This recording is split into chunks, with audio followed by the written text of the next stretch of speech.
السلام علیکم ورحمۃ اللہ وبرکاتہ۔ سیرت النبی صلی اللہ علیہ وآلہ وسلم کا چوتھا حصہ۔ اس کا آغاز کرنے سے پہلے ان تمام لوگوں کا شکریہ ادا کرنا چاہتے ہیں جو کمنٹ سیکشن میں اپنی رائے دے کر اپنے ہونے کا احساس دلاتے ہیں۔ جو ہی آپ صلی اللہ علیہ وآلہ وسلم نے پتھر پر پاؤں مارا، اس کے نیچے سے صاف اور عمدہ پانی پھوٹ نکلا۔ انہوں نے ایسا پانی پہلے کبھی نہیں پیا تھا، خوب سیر ہو کر پیا۔ پھر انہوں نے پوچھا، بھتیجے کیا آپ صلی اللہ علیہ وآلہ وسلم سیر ہو چکے ہیں؟ نبی کریم صلی اللہ علیہ وآلہ وسلم نے فرمایا، ہاں۔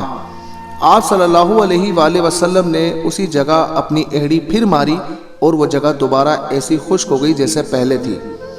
حضور نبی کریم صلی اللہ علیہ وآلہ وسلم چند سال اپنے دوسرے چچا زبیر بن عبد المطلب کے ساتھ بھی رہے تھے۔ اس زمانے میں ایک مرتبہ حضور صلی اللہ علیہ وآلہ وسلم اپنے ان چچا کے ساتھ ایک قافلے میں یمن تشریف لے گئے۔ راستے میں ایک وادی سے گزر ہوا۔ اس وادی میں ایک سرکش اونٹ رہتا تھا۔ گزرنے والوں کا راستہ روک لیتا تھا، مگر جو ہی اس نے نبی کریم صلی اللہ علیہ وآلہ وسلم کو دیکھا تو فوراً بیٹھ گیا اور زمین سے اپنی چھاتی رگڑنے لگا۔ آپ صلی اللہ علیہ وآلہ وسلم اپنے اونٹ سے اتر کر اس پر سوار ہو گئے۔ اب وہ اونٹ آپ صلی اللہ علیہ وآلہ وسلم کو لے کر چلا اور وادی کے پار تک لے گیا۔ اس کے بعد آپ صلی اللہ علیہ وآلہ وسلم نے اس اونٹ کو چھوڑ دیا۔ یہ قافلہ جب سفر سے واپس لوٹا تو ایک ایسی وادی سے اس کا گزر ہوا جو طوفانی پانی سے بھری ہوئی تھی۔ پانی موجیں مار رہا تھا۔ یہ دیکھ کر آپ صلی اللہ علیہ وآلہ وسلم نے قافلے والوں سے فرمایا، میرے پیچھے پیچھے آؤ۔ پھر آپ صلی اللہ علیہ وآلہ وسلم اطمینان سے وادی میں داخل ہو گئے۔ باقی لوگ بھی آپ صلی اللہ علیہ وآلہ وسلم کے پیچھے تھے۔ اللہ تعالیٰ نے اپنی قدرت سے پانی خشک کر دیا اور آپ صلی اللہ علیہ وآلہ وسلم پورے قافلے کو لیے پار ہو گئے۔ قافلہ مکہ پہنچا تو لوگوں نے یہ حیرت ناک واقعات بیان کیے۔ لوگ سن کر بول اٹھے، اس لڑکے صلی اللہ علیہ وآلہ وسلم کی تو کچھ شان ہی نرالی ہے۔ ابن حشام لکھتے ہیں کہ بنو لہب کا ایک شخص بہت بڑا قیافہ شناس تھا، یعنی لوگوں کی شکل و صورت دیکھ کر ان کے حالات اور مستقبل کے بارے میں اندازہ لگایا کرتا تھا۔ مکہ آتا تو لوگ اپنے بچوں کو اس کے پاس لاتے اور وہ انہیں دیکھ دیکھ کر ان کے بارے میں بتاتا تھا۔ ایک بار یہ آیا تو ابو طالب آپ صلی اللہ علیہ وآلہ وسلم کو بھی لے کر اس کے پاس گئے، اور اس وقت آپ صلی اللہ علیہ وآلہ وسلم ابھی نوعمر لڑکے ہی تھے۔ قیافہ شناس نے آپ صلی اللہ علیہ وآلہ وسلم کو ایک نظر دیکھا، پھر دوسرے بچوں کو دیکھنے لگا۔ فارغ ہونے کے بعد اس نے کہا، اس لڑکے صلی اللہ علیہ وآلہ وسلم کو میرے پاس لاؤ۔ ابو طالب نے یہ بات محسوس کر لی تھی کہ قیافہ شناس نے ان کے بھتیجے کو عجیب نظروں سے دیکھا ہے، لہٰذا وہ آپ صلی اللہ علیہ وآلہ وسلم کو لے کر وہاں سے نکل آئے تھے۔ جب قیافہ شناس کو معلوم ہوا کہ آپ صلی اللہ علیہ وآلہ وسلم وہاں موجود نہیں ہیں تو وہ چیخنے لگا، تمہارا برا ہو، اس لڑکے کو میرے پاس لاؤ جسے میں نے ابھی دیکھا ہے، اللہ کی قسم وہ بڑی شان والا ہے۔ ابو طالب نے نکلتے ہوئے اس کے یہ الفاظ سن لیے تھے۔ ابو طالب نے تجارت کی غرض سے شام جانے کا ارادہ کیا۔ نبی کریم صلی اللہ علیہ وآلہ وسلم نے بھی ساتھ جانے کا شوق ظاہر فرمایا۔ بعض روایت میں آیا ہے کہ آپ صلی اللہ علیہ وآلہ وسلم نے جانے کے لیے خاص طور پر فرمائش کی۔ ابو طالب نے آپ کا شوق دیکھ کر کہا، اللہ کی قسم میں اسے ساتھ ضرور لے جاؤں گا، نہ یہ کبھی مجھ سے جدا ہو سکتا ہے، نہ میں اسے کبھی اپنے سے جدا کر سکتا ہوں۔ ایک روایت میں یوں آیا ہے، آپ صلی اللہ علیہ وآلہ وسلم نے ابو طالب کی اونٹنی کی لگام پکڑ لی اور فرمایا، چچا جان آپ مجھے کس کے پاس چھوڑے جا رہے ہیں؟ میری نہ ماں ہے نہ باپ۔ اس وقت آپ صلی اللہ علیہ وآلہ وسلم کی عمر مبارک 9 سال تھی۔ آخر ابو طالب آپ صلی اللہ علیہ وآلہ وسلم کو ساتھ لے کر روانہ ہوئے۔ آپ صلی اللہ علیہ وآلہ وسلم کو اپنی اونٹنی پر بٹھایا۔ راستے میں عیسائیوں کی ایک عبادت گاہ کے پاس ٹھہرے۔ خانقاہ کے راہب نے نبی کریم صلی اللہ علیہ وآلہ وسلم کو دیکھا تو چونک اٹھا۔ اس نے ابو طالب سے پوچھا، یہ لڑکا تمہارا کون ہے؟ انہوں نے جواب دیا، یہ میرا بیٹا ہے۔ یہ سن کر راہب نے کہا، یہ تمہارا بیٹا نہیں ہو سکتا۔ یہ سن کر ابو طالب بہت حیران ہوئے، بولے، کیا مطلب؟ یہ کیوں میرا بیٹا نہیں ہو سکتا بھلا؟ اس نے کہا، یہ ممکن ہی نہیں کہ اس لڑکے کا باپ زندہ ہو، یہ نبی صلی اللہ علیہ وآلہ وسلم ہے۔ مطلب یہ تھا کہ ان میں جو نشانیاں ہیں وہ دنیا کے آخری نبی صلی اللہ علیہ وآلہ وسلم کی ہیں، اور ان کی ایک علامت یہ ہے کہ وہ یتیم ہوں گے۔ ان کے باپ کا انتقال اسی زمانے میں ہو جائے گا جبکہ وہ ابھی پیدا ہونے والے ہوں گے۔ اس لڑکے میں آنے والے نبی صلی اللہ علیہ وآلہ وسلم کی تمام علامات موجود ہیں۔ ان کی ایک نشانی یہ ہے کہ بچپن میں ان کی والدہ کا بھی انتقال ہو جائے گا۔ اب ابو طالب نے اس راہب سے پوچھا، نبی صلی اللہ علیہ وآلہ وسلم کیا ہوتا ہے؟ راہب نے کہا، نبی وہ ہوتا ہے جس کے پاس آسمان سے خبریں آتی ہیں اور پھر وہ زمین والوں کو ان کی اطلاع دیتا ہے۔ تم یہودیوں سے اس لڑکے کی حفاظت کرنا۔ اس کے بعد ابو طالب وہاں سے آگے روانہ ہوئے۔ راستے میں ایک اور راہب کے پاس ٹھہرے۔ یہ بھی ایک خانقاہ کا عابد تھا۔ اس کی نظر بھی نبی کریم صلی اللہ علیہ وآلہ وسلم پر پڑی تو یہی پوچھا، یہ لڑکا تمہارا کیا لگتا ہے؟ ابو طالب نے اس سے بھی یہی کہا، یہ میرا بیٹا ہے۔ راہب یہ سن کر بولا، یہ تمہارا بیٹا نہیں ہو سکتا، اس کا باپ زندہ ہو ہی نہیں سکتا۔ ابو طالب نے پوچھا، وہ کیوں؟ راہب نے جواب میں کہا، اس لیے کہ اس کا چہرہ نبی کریم صلی اللہ علیہ وآلہ وسلم کا چہرہ ہے، اس کی آنکھیں ایک نبی صلی اللہ علیہ وآلہ وسلم کی آنکھیں ہیں، یعنی اس نبی صلی اللہ علیہ وآلہ وسلم جیسی جو آخری امت کے لیے بھیجے جانے والے ہیں، ان کی علامات پرانی آسمانی کتابوں میں موجود ہیں۔ اس کے بعد یہ قافلہ روانہ ہو کر بصرہ پہنچا۔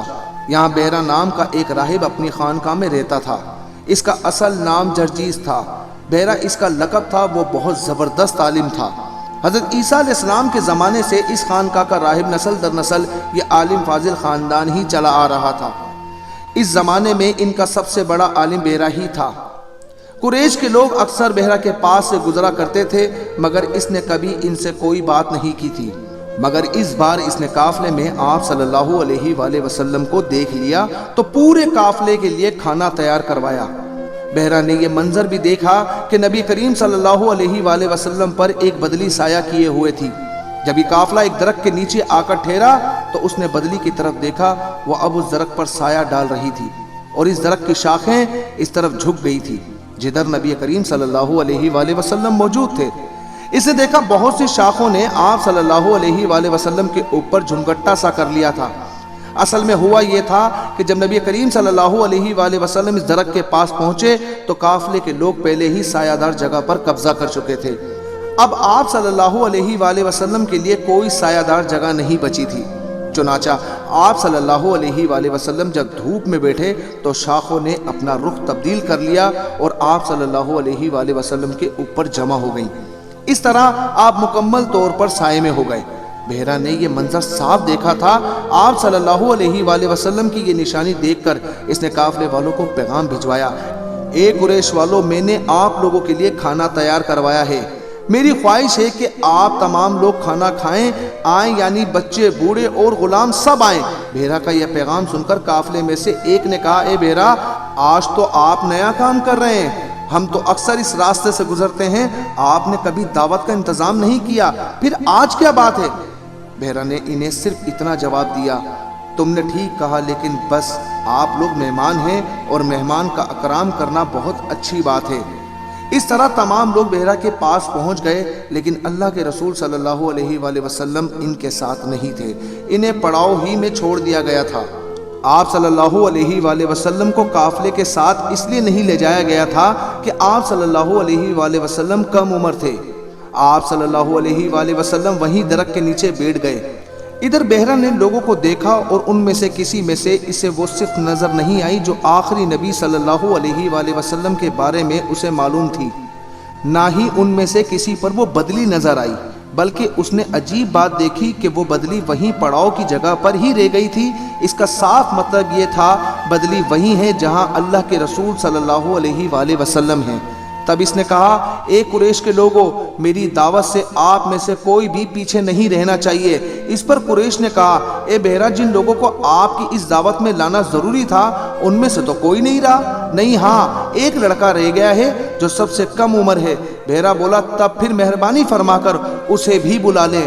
یہ کس قدر بری بات ہے کہ آپ سب آئیں اور آپ میں سے ایک رہ جائے، اور میں نے اسے آپ لوگوں کے ساتھ دیکھا تھا۔ تب ایک شخص گیا اور آپ صلی اللہ علیہ وآلہ وسلم کو ساتھ لے کر بحیرہ کی طرف روانہ ہوا۔ اس وقت وہ بدلی آپ صلی اللہ علیہ وآلہ وسلم کے ساتھ ساتھ چلی اور تمام راستے اس نے آپ صلی اللہ علیہ وآلہ وسلم پر سایہ کیے رکھا۔ بہرا نے یہ منظر صاف دیکھا، وہ اب آپ صلی اللہ علیہ وآلہ وسلم کو اور زیادہ غور سے دیکھ رہا تھا۔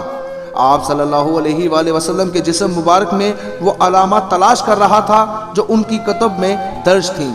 جب لوگ کھانا کھا چکے اور ادھر ادھر ہو گئے تب بہرا آپ صلی اللہ علیہ وآلہ وسلم کے پاس آیا اور بولا، میں لات اور عزا کے نام پر آپ صلی اللہ علیہ وآلہ وسلم سے چند باتیں پوچھنا چاہتا ہوں، جو میں پوچھوں آپ مجھے بتائیں۔ اس کی بات سن کر آپ صلی اللہ علیہ وآلہ وسلم نے فرمایا، لات اور عزا بتوں کا نام کے نام پر مجھ سے کچھ نہ پوچھو، اللہ کی قسم مجھے سب سے زیادہ نفرت انہی سے ہے۔ اب بہرا بولا، اچھا تو پھر اللہ کے نام پر بتائیں جو میں پوچھنا چاہتا ہوں۔ تو آپ صلی اللہ علیہ وآلہ وسلم نے فرمایا، پوچھو کیا پوچھنا چاہتے ہو۔ اس نے بہت سے سوالات کیے، آپ صلی اللہ علیہ وآلہ وسلم کی عادات کے بارے میں پوچھا۔ اس کے بعد اس نے آپ صلی اللہ علیہ وآلہ وسلم کی کمر پر سے کپڑا ہٹا کر مہر نبوت کو دیکھا، وہ بالکل ویسی ہی تھی جیسا کہ اس نے اپنی کتابوں میں پڑھا تھا۔ اس نے فوراً مہر نبوت کی جگہ کو بوسہ دیا۔ قریش کے لوگ یہ سب دیکھ رہے تھے اور حیران ہو رہے تھے، آخر لوگ کہے بغیر نہ رہ سکے، یہ راہب محمد صلی اللہ علیہ وآلہ وسلم میں بہت دلچسپی لے رہا ہے، شاید اس کے نزدیک ان کا مرتبہ بہت بلند ہے۔ ادھر نبی کریم صلی اللہ علیہ وآلہ وسلم سے بات چیت کرنے کے بعد بہرا ابو طالب کی طرف آیا اور بولا، یہ لڑکا تمہارا کیا لگتا ہے؟ ابو طالب نے کہا، یہ میرا بیٹا ہے۔ اس پر بہرا نے کہا، نہیں، یہ تمہارا بیٹا ہو ہی نہیں سکتا، یہ ہو ہی نہیں سکتا کہ اس کا باپ زندہ ہو۔ ابو طالب کو یہ بات سن کر حیرت ہوئی، پھر انہوں نے کہا، دراصل یہ میرے بھائی کا بیٹا ہے، ان کا باپ کہاں ہے؟ وہ فوت ہو چکا ہے، اس کا انتقال اس وقت ہو گیا تھا جب یہ ابھی پیدا نہیں ہوئے تھے۔ یہ سن کر بہرا بول اٹھا، ہاں یہ بات صحیح ہے، اور ان کی والدہ کا کیا ہوا؟ ان کا ابھی تھوڑے عرصہ ہی پہلے انتقال ہوا ہے۔ یہ سنتے ہی بہرا نے کہا، بالکل ٹھیک کہا، اب تم یوں کرو کہ اپنے بھتیجے کو واپس وطن لے جاؤ، یہودیوں سے ان کی پوری طرح حفاظت کرو، اگر انہوں نے انہیں دیکھ لیا اور ان میں وہ نشانیاں دیکھ لی جو میں نے دیکھی ہیں تو وہ انہیں قتل کرنے کی کوشش کریں گے۔ تمہارا یہ بھتیجا نبی صلی اللہ علیہ وآلہ وسلم ہے، اس کی بہت شان ہے، اس کی شان کے بارے میں ہم اپنی کتابوں میں بھی لکھا ہوا پاتے ہیں، اور ہم نے اپنے باپ داداؤں سے بھی بہت کچھ سن رکھا ہے۔ میں نے یہ نصیحت کر کے اپنا فرض پورا کر دیا ہے، اور انہیں واپس لے جانا تمہاری ذمہ داری ہے۔ ابو طالب بہرا کی باتیں سن کر خوف زدہ ہو گئے۔ آپ صلی اللہ علیہ وآلہ وسلم کو لے کر مکہ واپس آ گئے۔ اس واقعے کے وقت آپ صلی اللہ علیہ وآلہ وسلم کی عمر 9 سال تھی۔ اس عمر کے لڑکے عام طور پر کھیل کود میں ضرور حصہ لیتے ہیں، ان کھیلوں میں خراب اور گندے کھیل بھی ہوتے ہیں۔ اللہ تعالیٰ نے آپ صلی اللہ علیہ وآلہ وسلم کو اس سلسلے میں بھی بالکل محفوظ رکھا۔ جاہلیت کے زمانے میں عرب جن برائیوں میں جکڑے ہوئے تھے، ان برائیوں سے بھی اللہ تعالیٰ نے آپ صلی اللہ علیہ وآلہ وسلم کی حفاظت فرمائی۔ ایک واقعہ آپ نے خود بیان فرمایا، ایک قریشی لڑکا مکہ کے بھلائی حصے میں اپنی بکریاں لیے میرے ساتھ تھا۔ میں نے اس سے کہا، تم ذرا میری بکریوں کا دھیان رکھو تاکہ میں قصہ گوئی کی مجلس میں شریک ہو سکوں، وہاں سب لڑکے جاتے ہیں۔ اس لڑکے نے کہا، اچھا۔ اس کے بعد میں روانہ ہوا۔ میں مکہ کے ایک مکان میں داخل ہوا تو مجھے گانے اور باجے کی آواز سنائی دی۔ میں نے لوگوں سے پوچھا، یہ کیا ہو رہا ہے؟ مجھے بتایا گیا کہ ایک قریشی کے فلاں شخص کی بیٹی سے شادی ہو رہی ہے۔ میں نے اس طرف توجہ دی ہی تھی کہ میری آنکھیں نیند سے جھکنے لگی، یہاں تک کہ میں سو گیا۔ پھر میری آنکھ اس وقت کھلی جب دھوپ مجھ پر پڑی۔ اب واپس اس لڑکے کے پاس پہنچے تو اس نے پوچھا، تم نے وہاں جا کر کیا کیا؟ میں نے اسے واقعہ سنا دیا۔ دوسری رات پھر ایسا ہی ہوا۔ مطلب یہ کہ قریش کے لوگوں مجلسوں سے اللہ تعالیٰ نے آپ صلی اللہ علیہ وآلہ وسلم کو محفوظ رکھا۔ قریش کے ایک بت کا نام بوانا تھا۔ قریش ہر سال اس کے پاس حاضری دیا کرتے تھے، اس کی بے حد عزت کرتے تھے، اس کے پاس قربانی کا جانور ذبح کرتے، سر منڈاتے، سارا دن اس کے پاس اعتکاف کرتے۔ ابو طالب بھی اپنی قوم کے ساتھ اس بت کے پاس حاضری دیتے۔ اس موقع کو قریش عید کی طرح مناتے تھے۔ ابو طالب نے نبی کریم صلی اللہ علیہ وآلہ وسلم سے کہا، بھتیجے آپ صلی اللہ علیہ وآلہ وسلم بھی ہمارے ساتھ عید میں شریک ہوں؟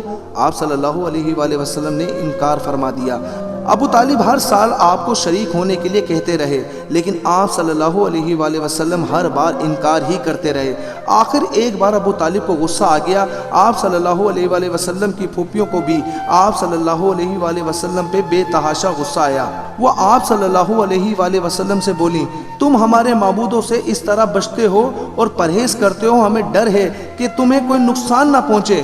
انہوں نے یہ بھی کہا محمد صلی اللہ علیہ وآلہ وسلم آخر تم عید میں کیوں شریک نہیں ہوتے؟ ان کی باتوں سے تنگ آ کر آپ صلی اللہ علیہ وآلہ وسلم ان کے پاس سے اٹھ کر کہیں دور چلے گئے۔ اس بارے میں آپ صلی اللہ علیہ وآلہ وسلم فرماتے ہیں میں جب بھی بوانا یا کسی اور بت کے نزدیک ہوا میرے سامنے ایک سفید رنگ کا بہت قد آور آدمی ظاہر ہوا۔ اس نے ہر بار مجھ سے یہی کہا محمد صلی اللہ علیہ وآلہ وسلم پیچھے ہٹو، اس کو چھونا نہیں۔ تو دوستو آج کی قسط کا یہاں اختتام ہوا۔ انشاءاللہ کل نئی قسط کے ساتھ آپ کے سامنے حاضر خدمت ہوں گی۔ اپنی رائے کومنٹ سیکشن میں دینا مت بھولیے گا۔ ملتے ہیں اگلی ویڈیو میں، تب تک کے لیے اپنا بہت سارا خیال رکھے گا۔ السلام علیکم ورحمۃ اللہ وبرکاتہ۔